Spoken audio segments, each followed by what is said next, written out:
Kalian punya anak, tapi kalian nggak tahu gimana cara mendidiknya. Saya juga sama.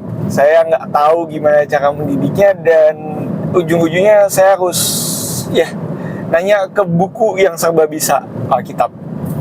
Dan Tuhan ngasih ingetin saya gitu, ada sebuah mazmur yang bilang anak-anak tuh seperti anak panah gitu. Setelah saya cari, ternyata ada di Mazmur 127 ayat 4 sampai 5. Di situ ngomong bahwa anak-anak tuh seperti anak panah yang diarahkan di tangan pahlawan. Nah, kita sebagai orang tua berarti dianggap sebagai seorang pahlawan, karena ya kasarnya anak-anak tuh berada di tangannya kita lah. Kita yang harus mengusahakan anak-anak ini atau mengeluarkan potensi anak-anak kita, sehingga ya anak-anak kita itu bisa membawa kita dalam kemenangan, mereka juga bisa jadi sukses dan sebagainya. Dan dari situ saya terinspirasi dan dapat hikmat dari Tuhan untuk bikin sebuah framework atau sebuah cara kerja. Dan dari situ saya dapat kata aim atau membidik atau mengarahkan atau ya diarahkan gitu. Aim bahasa Inggrisnya ya, AIMED. Dan saya akan jelasin perlahan-lahan satu persatu kata-katanya. Yang pertama, framework ini gunanya untuk mengarahkan anak kita. Apa sih yang perlu kita arahkan dalam kita mengajarkan anak kita gitu. Tujuannya ya seperti tadi ya. Pertama, untuk jadi pribadi yang luar biasa gitu, menyenangkan hatinya Tuhan, berdampak bagi orang sekitar, dan juga sukses. Itu tujuannya. Karena nggak mungkin orang tua yang sayang sama anaknya pengen anaknya nggak sukses, ya kan? Suksesnya masing-masing anak pasti beda. Tapi kita bisa bantu lewat framework ini, framework AIM. Kita mulai dari huruf yang pertama, huruf A. Apa sih yang pertama kali kita harus perhatikan? Yang pertama yang harus kita perhatikan adalah attention-nya dia, atau apa yang mereka perhatikan. Kita harus sadar bahwa kesadaran itu yang membuat semua orang melakukan perubahan. Kalau kita nggak sadar sama keuangan kita, kita nggak akan melakukan perubahan sama keuangan kita. Kalau kita nggak sadar sama badan kita yang mulai jadi sakit-sakitan, kita nggak akan nge-gym. Kalau kita nggak sadar sama apa yang kita makan itu merusak badan kita, kita nggak akan mulai makan yang lebih sehat.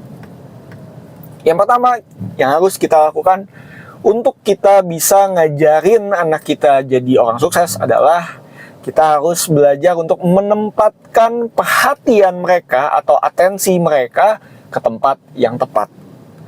Oke. Yang kedua itu intention atau niat.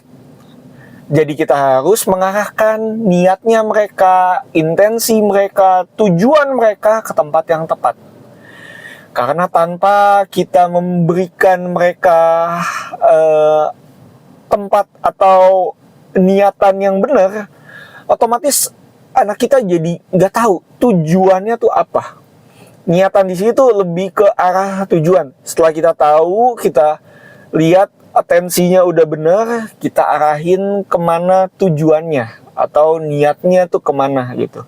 Kita fokusin lagi, kita ingetin lagi niatnya dia. Misalnya dia pengen jadi seorang pebasket, kita ingetin lagi, katanya kamu mau jadi pebasket nomor 1. Nah, terus menerus kita ingetin. Ketiga itu huruf M yang untuk motivasinya. Jadi kalau niatnya itu adalah faktor eksternalnya, motivasinya tuh adalah yang faktor internal. Kenapa contohnya ya tadi pengen jadi pemain basket? Kenapa sih kamu pengen jadi pemain basket? Karena kamu suka sama main basket, atau karena kamu ngelihat bahwa seorang pebasket tuh pacarnya banyak misalnya, atau ya kamu gali motivasi dari dalam anak kamu gitu.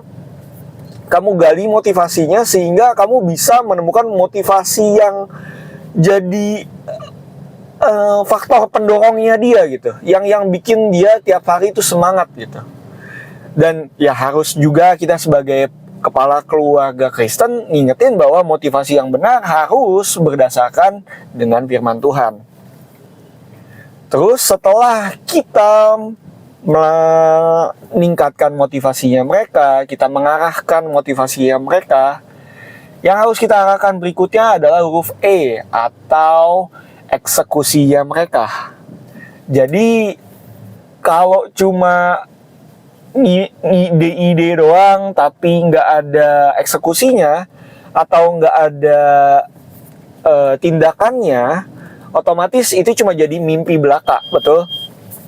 Makanya di sini kita harus ngingetin bahwa oke, contohnya tadi ya, kalau kalian pengen jadi seorang pebasket yang sukses, kalian harus terus-terusan latihan basket. Harus nggak boleh males untuk jadi pemain basket gitu. Nggak boleh malas latihan, nggak boleh malas megang bola, dan nggak boleh malas juga belajar hal-hal yang bikin kalian jadi semakin sukses jadi pemain basket. Dan yang terakhir, kita harus huruf D untuk disiplin. Nah, setelah kita udah ngingetin soal tindakan-tindakan yang oke, setelah tadi kan eksekusi itu nggak cuma melakukan, tapi melakukannya secara makin lama makin susah gitu, makin naik levelnya. Nah, disiplin ini ngingetin kita untuk selalu semangat, walaupun ya hari hujan tetap olahraga, mau hujan tetap latihan, mau panas tetap latihan, mau lagi sakit ya tetap aja latihan, atau ya bisa dengan nonton atau belajar dari yang lebih nggak usah terlalu capek gitu kalau ya lagi sakit lah ya. Jadi kita terus-menerus mengarahkan anak kita balik lagi ke tujuan yang mereka inginkan gitu ya. Dengan kita ngebantu mereka diarahkan, dengan kita mengarahkan mereka layaknya kita pemanah gitu ya, kita arahin ke busur gitu, otomatis tujuan itu akan tercapai. Karena ya dari analogi yang saya udah gambarkan aja, dengan kita mengarahkan gitu, anak-anak akan jauh lebih terarah gitu hidupnya dibanding saya pribadi gitu yang dulunya selama 23 tahun ya hidup cuma go with the flow gitu. Nggak ada yang ngajarin saya untuk nggak ada yang ngajarin saya untuk nggak ada yang mengarahkan saya gitu. Nggak ada yang lihat potensi, nggak ada yang ngelihat oh ini titiknya di mana gitu. Orang tua saya dulu memang sempat ngebantu saya beberapa saat, tapi ya karena mungkin ya satu dan lain hal yang saya juga nggak tahu gitu ya. Saya juga jadi selama 23 tahun itu kurang punya arah gitu. Dan saya juga nggak pengen ngeblame siapapun. Yang bisa saya lakukan, saya sebagai kepala keluarga sekarang, saya sebagai ayah pengennya melakukan yang terbaik buat anak saya gitu. Dan semoga kalian juga bisa gunain juga framework ini, framework AIM atau framework mengarahkan, dan kalian dan anak kalian juga bisa jadi pribadi yang sukses dan tujuan kalian bisa tercapai. Semoga framework ini bisa ngebantu kalian, video ini bisa ngebantu kalian, dan ya, nama saya Yaskiel Wijaya. Tuhan Yesus memberkati. Bye.